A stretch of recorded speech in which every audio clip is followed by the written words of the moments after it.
देख रहे हैं डार्क राजकुमार के साथ। तो चलिए पढ़ते हैं आज की कहानी की ओर। दोस्तों, शाम का समय था और ट्रक अभी भी जंगली रास्तों को पार करते हुए हाईवे पर काफ़ी स्पीड के साथ भागते जा रहे थे। और कुछ देर के बाद ही ट्रक के ऊपर से सामने वाले कांच की ओर कुछ धड़ाम से नीचे गिर पड़ा। देखने में तो वो कोई इंसान जैसा ही लग रहा था। दोस्तों, ये कहानी है राजवीर की, जो पेशे से एक ट्रक ड्राइवर है। राजवीर एक अनुभवी ट्रक ड्राइवर होने के साथ साथ एक विश्वासी शख्स भी था, क्योंकि राजवीर को इस कंपनी में काम करते करते काफ़ी वक्त बीत चुका था, जिस वजह से उसके ऊपर आज भी उसके बॉस का भरोसा कायम था। रात में ड्राइव करने की बात हो या फिर दिन में किन्हीं महत्वपूर्ण कार्य करने का काम हो, हर काम सबसे पहले कंपनी के बॉस द्वारा राजवीर को ही दिया जाता था। शनिवार की एक रात, जो राजवीर के लिए एक मनहूस रात साबित होने वाली थी, उस दिन राजवीर अपने कमरे में बिस्तर पर आराम ही कर रहा था कि उसे डिलीवरी का बड़ा ऑर्डर मिल गया। उस दिन राजवीर अपने आप को काफ़ी थका हुआ महसूस कर रहा था, जिस कारण उसकी हिम्मत नहीं थी कि वह इस वक्त डिलीवरी करने जा सके।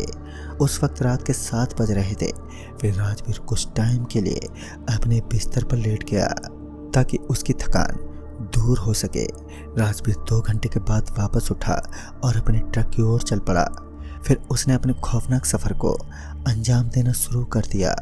उस रात ठंड का कहर भी था और उस सर्द रात में कंबल से बाहर निकलना कोई आसान काम नहीं था। खैर, राजवीर अपने ट्रक के अंदर दाखिल हुआ और फिर अपना ट्रक ड्राइव करता हुआ सबसे पहले उस फैक्ट्री के अंदर पहुंचा, जहां से राजवीर को सारा सामान डिलीवर करने के बाद वहां से निकलना था।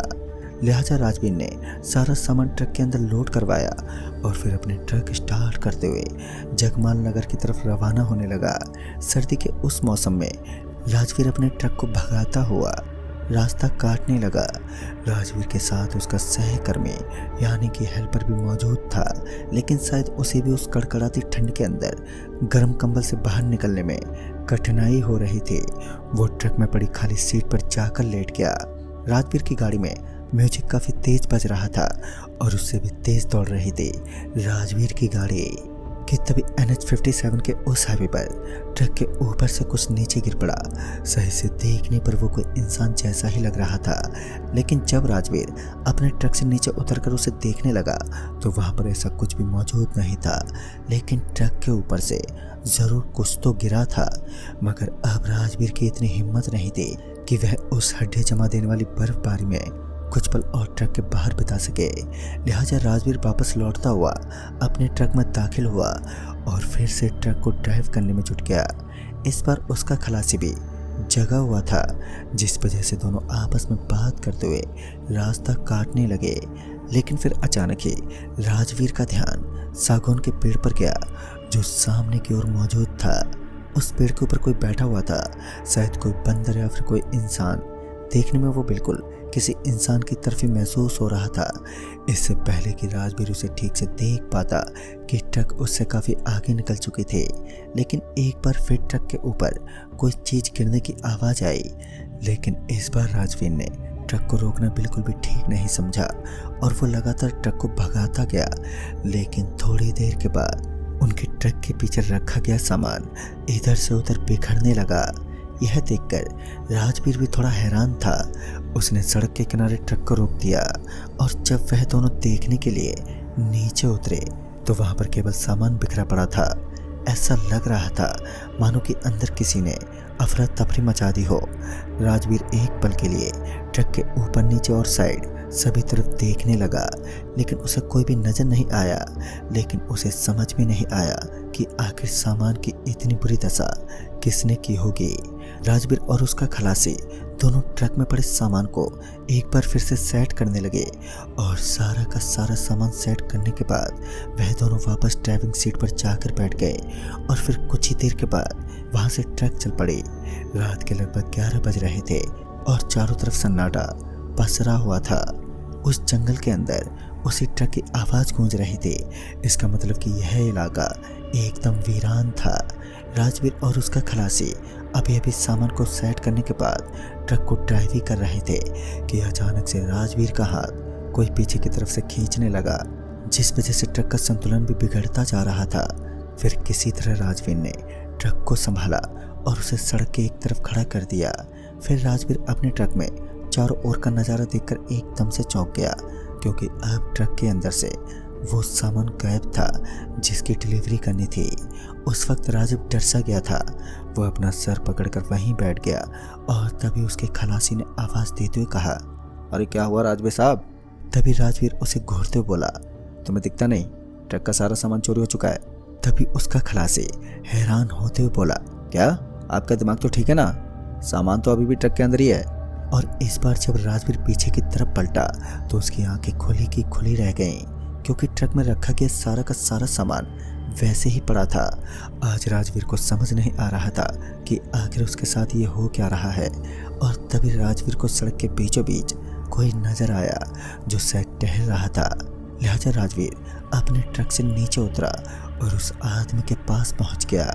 राजवीर ने उस आदमी को इतनी रात भर सुनसान इलाके में इस तरह घूमने का कारण पूछा तो उसने बताया कि उसे लिफ्ट की आवश्यकता है। तभी राजवीर ने उस आदमी को अपने ट्रक में बैठने को कहा।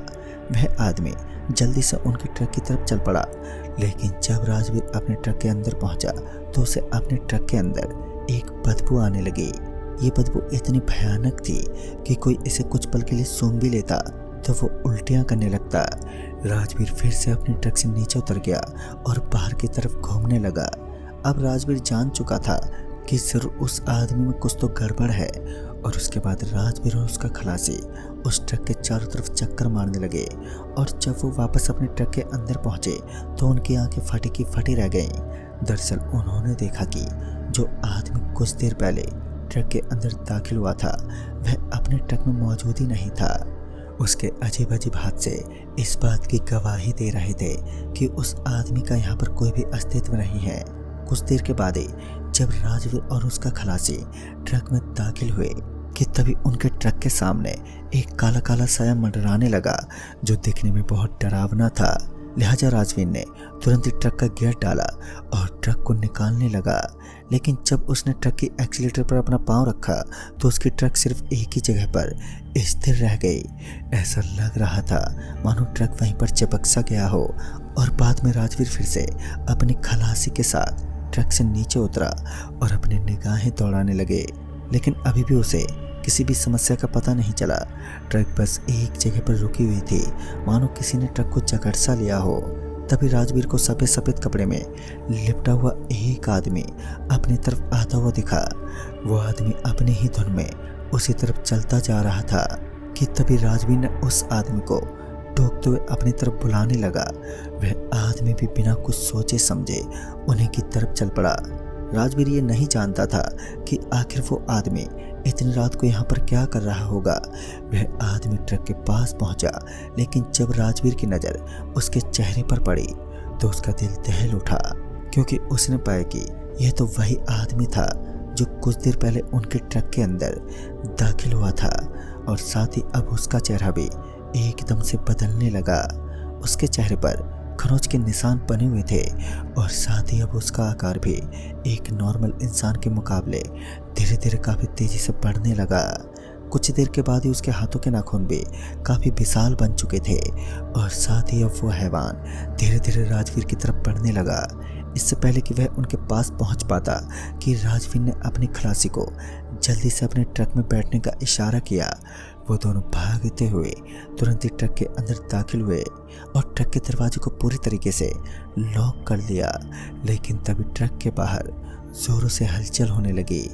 ऐसा लग रहा था मानो कोई ट्रक पर पत्थर मार रहा हो।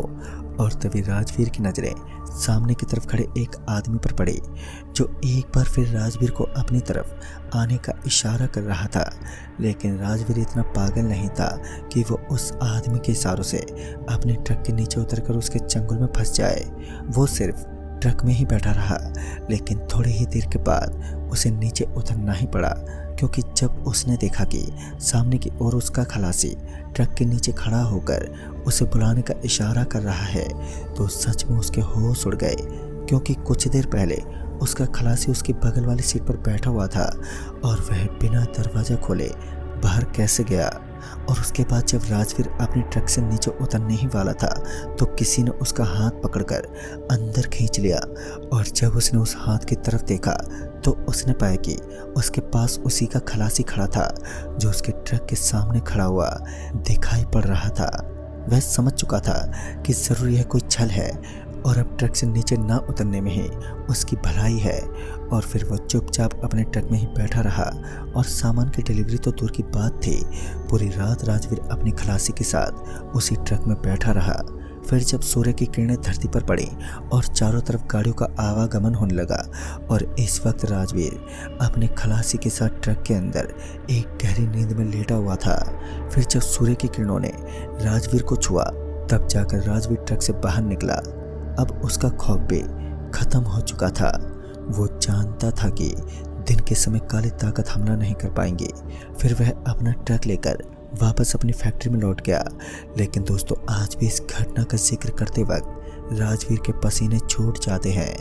तो दोस्तों, इस कहानी में बस इतना ही। कहानी आपको पसंद आई हो तो वीडियो को लाइक शेयर जरूर करें और साथ ही हमें कमेंट बॉक्स में ज़रूर बताएं। तो मैं आपका दोस्त राजकुमार जल्द ही मिलूंगा ऐसे ही एक और नई कहानी के साथ। तब तक के लिए बाय एंड टेक केयर।